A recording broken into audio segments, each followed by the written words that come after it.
Hai teman-teman, perkenalkan nama aku Luvena Malpapaleda dari kelas 10 TKJ 1. Kali ini, aku akan membahas materi tentang teks negosiasi. Jadi, apa sih teks negosiasi itu? Yuk kita bahas.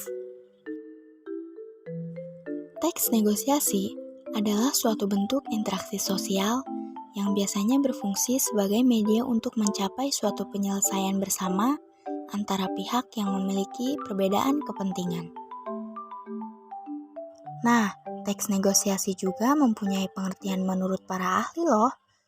Nah, yang pertama, menurut KBBI, teks negosiasi adalah tawar-menawar antara dua pihak untuk mencapai kesepakatan bersama.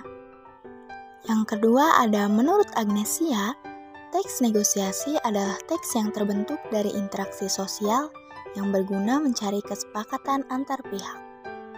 Dan yang terakhir adalah menurut Lumumba, teks negosiasi adalah suatu proses yang bersifat kompleks dan harus ada kegiatan atau aktivitas di dalamnya.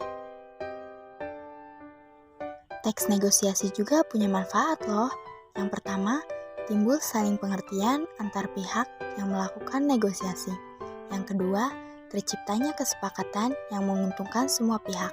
Dan yang ketiga, terbentuknya interaksi yang positif. Teks negosiasi juga mempunyai tujuan.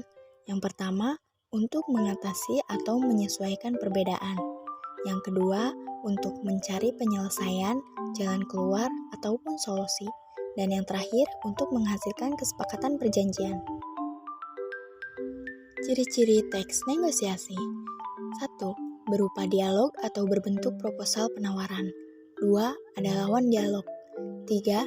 Berupa kegiatan negosiasi. 4. Munculnya proses negosiasi karena adanya perbedaan di antara dua belah pihak. 5. Sarana untuk mencari penyelesaian. Dan yang terakhir, menghasilkan kesepakatan. Unsur kebahasaan teks negosiasi ada 10 loh. Yang pertama, menggunakan kalimat persuasif. Yang kedua, menggunakan kalimat deklaratif. Yang ketiga, menggunakan bahasa yang sopan. Yang keempat, kalimat efektif.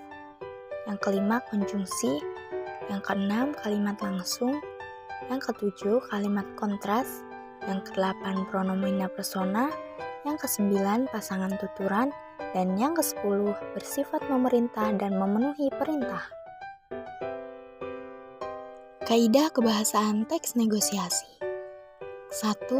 Penggunaan kalimat berita, tanya, dan perintah. 2. Menggunakan kalimat untuk menyatakan keinginan. 3. Menggunakan kalimat bersyarat. Dan yang keempat, menggunakan kalimat penyebab. Negosiasi terbagi menjadi 4 jenis loh. Yang pertama, negosiasi formal. Yang kedua, negosiasi informal. Yang ketiga, negosiasi lisan. Dan yang terakhir, negosiasi tertulis. Teks negosiasi dibagi menjadi 4 struktur loh. Yang pertama ada struktur wajib yang berisi orientasi, pengajuan, penawaran, dan kesepakatan.